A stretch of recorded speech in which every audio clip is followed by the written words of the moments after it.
करो आपके पास एक ऐसी सुपर पावर आ जाए जिसकी मदद से आप किसी भी चीज को एक बार पढ़ो और वो डायरेक्टली आपकी लॉन्ग टर्म मेमोरी के अंदर स्टोर हो जाए। यानी आप एक बार पढ़ो और किसी भी चीज को ना भूलो।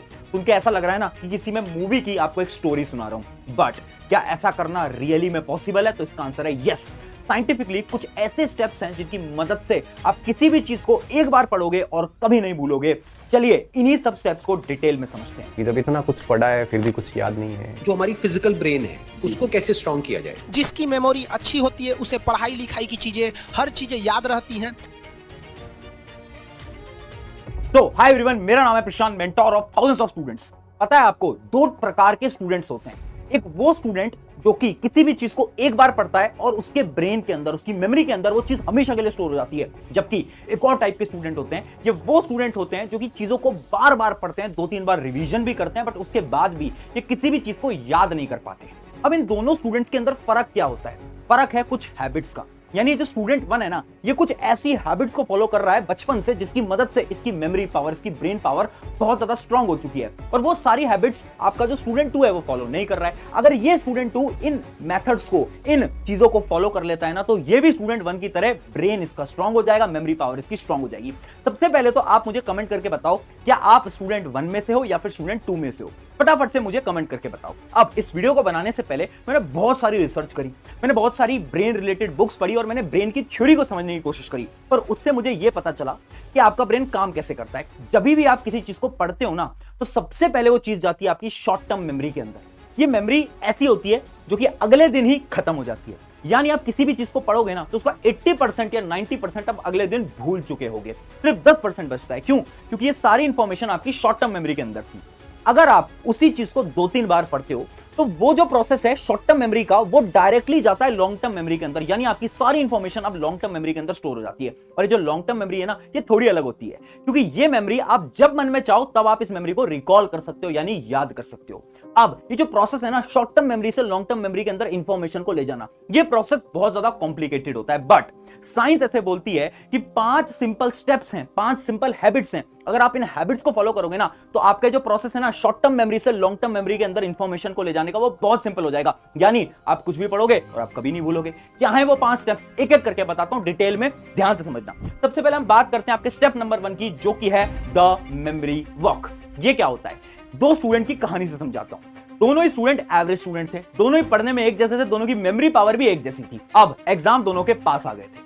अब ये जो स्टूडेंट 1 था ना, इसने एग्जाम के दौरान यानी उन 5 से 7 दिन के अंदर एक ऐसी हैबिट फॉलो करी जिसकी मदद से जब इसका रिजल्ट आया ना, तो सब शॉक हो गए थे, क्योंकि इसके मार्क्स बहुत अच्छे आ गए थे। ये एक बार पढ़ता था और इसे बार बार याद रहता था। एग्जाम में जो भी पढ़ के जा रहा है सब लिख के आ रहा है। जबकि जो स्टूडेंट 2 था, इसने मेहनत तो बहुत करी, बट एग्जाम के अंदर जब ये जा रहा है तो इसे याद ही नहीं आ पा रहा है। तो ये जो स्टूडेंट 2 था, इस स्टूडेंट 1 के पास आया और उसने पूछा, यार तूने ऐसा 7 दिन के अंदर क्या कर दिया? हम दोनों तो बराबर थे, अब तेरी मेमोरी इतनी तेज कैसे हो गई?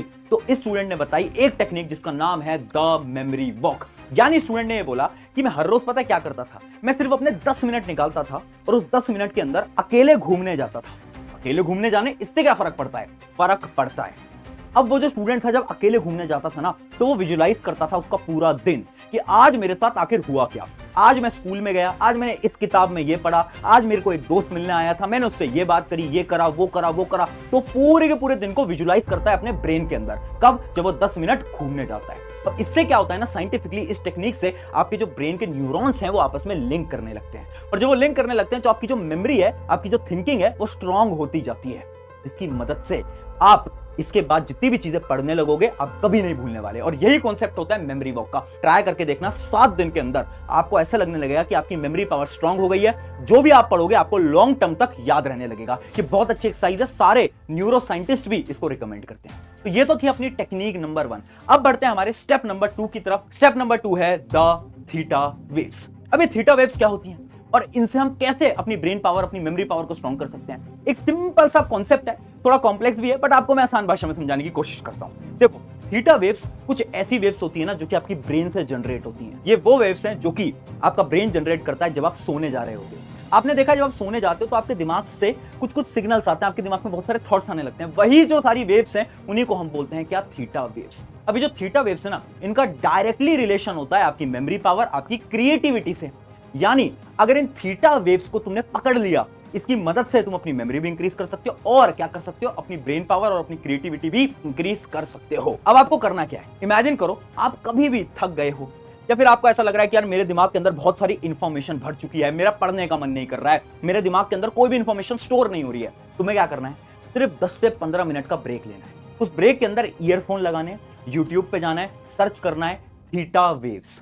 थीटा वेव्स का एक साउंड होता है, वो साउंड तुम्हें सिर्फ 10 से 15 मिनट सुन लेना है। जब तुम उसे सुनोगे ना तो उससे क्या होगा, आपके ब्रेन से भी थीटा वेव्स आती है और वो साउंड से भी आपके ब्रेन के अंदर थीटा वेव्स आएंगी और उस फ्रीक्वेंसी के मैच हो जाने की मदद से आपका जो ब्रेन होगा वो मात्र 10 से 15 मिनट के अंदर एकदम रिलैक्स हो जाएगा। और जब ये रिलैक्स होगा ना तो आप 10-15 मिनट के बाद जब वापस पढ़ने जाओगे ना तो आप देखोगे कि अब आप चीजों को अच्छी तरीके से याद कर पा रहे हो, आपकी मेमोरी पावर अच्छी हो गई है और आपको जो फीलिंग आ रही थी ना कि कुछ भी याद नहीं आ पा रहा है, वो फीलिंग आपके अंदर से खत्म हो जाएगी। मैं सच बता रहा हूं, ये आपकी मदद करने वाला है। बहुत अच्छी टेक्निक है, बहुत सारे न्यूरो साइंटिस्ट भी रिकमेंड करते हैं और बहुत सारे लोग क्योंकि इसे फॉलो करते हैं वो भी रिकमेंड करते हैं, बहुत सारी किताबों के अंदर भी इसका जिक्र है। अब बढ़ते हैं हमारी 3rd नंबर की टेक्निक की तरफ। 3rd नंबर की टेक्निक है द लर्निंग मेथड। देखो, अगर मैं तुमसे ये बोलूं तुम्हारी मेमोरी डिपेंड करती है कि तुम पढ़ कैसे रहे हो, यानी तुम क्या पढ़ रहे हो उससे फर्क नहीं पड़ता, तुम कैसे पढ़ रहे हो उससे बहुत फर्क पड़ता है। अगर आपने सही पढ़ने के तरीके सीख लिए ना तो कभी भी ये जो आपकी प्रॉब्लम है ना भूलने वाली, ये कभी नहीं आएगी। अब पढ़ने का मेथड क्या है, तो पढ़ने का सही मेथड होता है 3-2-1 मेथड। 3-2-1 मेथड क्या बोलता है, इमेजिन करो आपने कोई भी कॉन्सेप्ट पढ़ा, जैसे कि एग्जांपल लेते हैं, हमने पढ़ा है कॉम्बिनेशन रिएक्शन, हमने पढ़ लिया इस कॉन्सेप्ट को। अब आपको स्ट्रैटेजी को फॉलो करना है जो कि 3-2-1, यानी 3 चीजें जो कि आपको इस कॉन्सेप्ट से सीखने को मिली। अब कॉम्बिनेशन रिएक्शन क्या होती है उस पर आपको सोचना है, 3 पॉइंटर, बस सोचना है, लिखना नहीं है। आपको 3 चीजें क्या सीखने मिली पहले वो सोचो। फिर 2 यानी क्या होता है, आप उसके 2 एग्जाम्पल दो, यानी कॉम्बिनेशन रिएक्शन के आप 2 एग्जाम्पल दे दो। और 1 यानी एक क्वेश्चन फ्रेम करो, खुद से एक क्वेश्चन बनाओ उस कॉम्बिनेशन रिएक्शन का। अभी जो 3-2-1 स्ट्रैटेजी है ना, इससे क्या होता है, आप जब भी किसी कॉन्सेप्ट को पढ़ लेते हो आपको उस कॉन्सेप्ट को पढ़ने के बाद इस 3-2-1 स्ट्रैटेजी को यूज करना है, जिसकी मदद से आपका ब्रेन जो है ना वो चीजों को रिकॉल करेगा। और जब आप क्वेश्चन फॉर्म करोगे ना खुद से, तो आपकी ब्रेन की जो मेमोरी है वो इस कॉन्सेप्ट को लेकर स्ट्रांग हो जाएगी। अभी जो क्वेश्चन फॉर्मिंग है ना, ये बहुत ज्यादा इंपॉर्टेंट होती है। इसका मैं आपको एक और साइंटिफिक एग्जांपल देता हूं। कितनी बार आपने नोट करा होगा, जब आप स्कूल में होते हो, कॉलेज के अंदर हो, तो कहीं पर भी होते हो कि एग्जाम दे रहे होते हो, आपके एग्जाम के अंदर जो क्वेश्चन आते हैं ना, वो चाहे आपसे कोई 1 महीने 2 महीने बाद भी पूछ ले, तब भी आपको क्वेश्चन हमेशा याद होते हैं। क्यों? क्योंकि जब हम एक क्वेश्चन को एग्जाम में देखते हैं उस समय पर हम स्ट्रेस में होते हैं।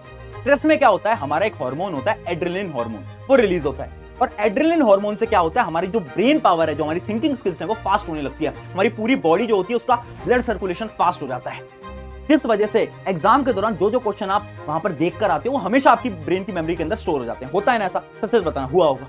अब यही टेक्निक को आपको अपनी पढ़ाई में यूज करना है। जब आप पढ़ रहे हो ना तो कभी कभार खुद से क्वेश्चंस पूछ लो। एक टॉपिक आपने पढ़ा, अब खुद से अचानक से क्वेश्चन पूछो। जब भी आप एक अचानक से क्वेश्चन पूछोगे तो आपकी बॉडी जो है वो स्ट्रेस लेवल में आ जाएगी, और जैसे आपकी बॉडी स्ट्रेस में आएगी, पैनिक में आएगी, तो होगा क्या, एड्रेनलिन हार्मोन रिलीज होगा, जिसकी मदद से आप किसी भी चीज को उस समय पर पढ़ोगे वो आपकी मेमोरी के अंदर डायरेक्टली स्टोर हो जाएगा। तो जो एड्रेनलिन वाला सोल्यूशन है ना, बहुत अच्छा होता है, आप भी फॉलो करके देखना। बस आपको लर्निंग स्किल्स के अंदर इसी स्ट्रेटेजी को फॉलो करना है। अब बढ़ते हैं हमारे 4th स्टेप की तरफ।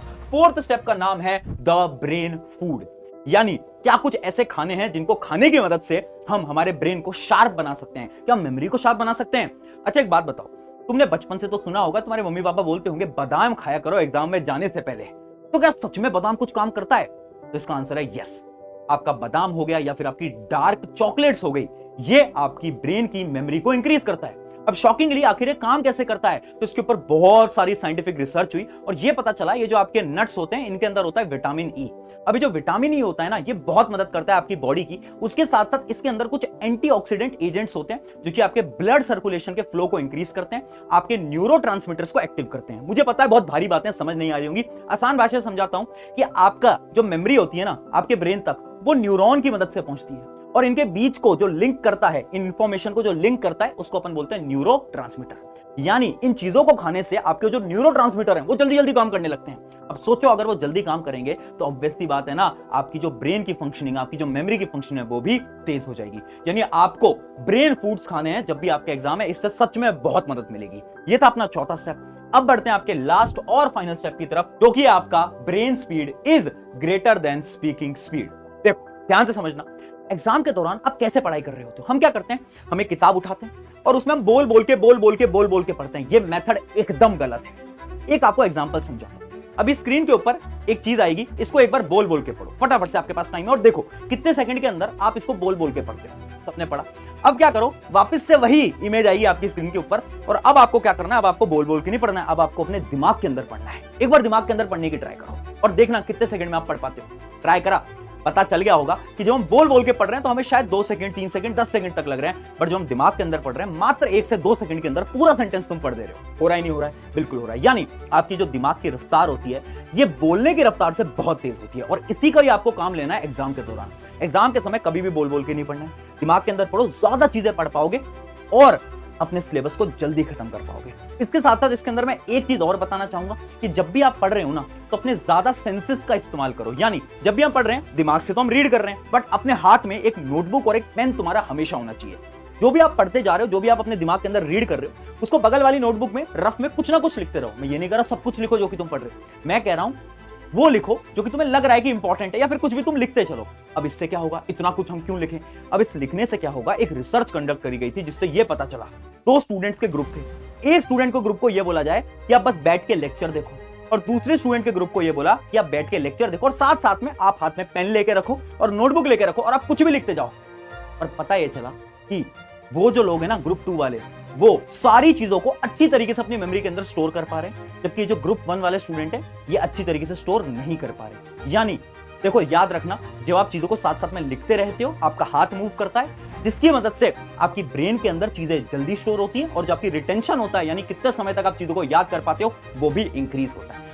ये थे अपने 5 मेथड जिनकी मदद से आप भी किसी भी चीज को याद कर सकते हो, वो भी सिर्फ एक बार रीड करने से। ट्राई करके देखना और मुझे बताना इनमें से कौन सा मेथड आपका फेवरेट है। मैंने आपको 5 मेथड बता दिया, उसके साथ साथ इस वीडियो को अपने एक दोस्त के साथ जरूर शेयर करना, क्योंकि एग्जाम का टाइम है और इस वीडियो की मदद से शायद उसकी भी मदद हो सकती है। शुक्रिया एवरीवन, मेरा नाम है प्रशांत, मिलते हैं किसी नेक्स्ट वीडियो के अंदर।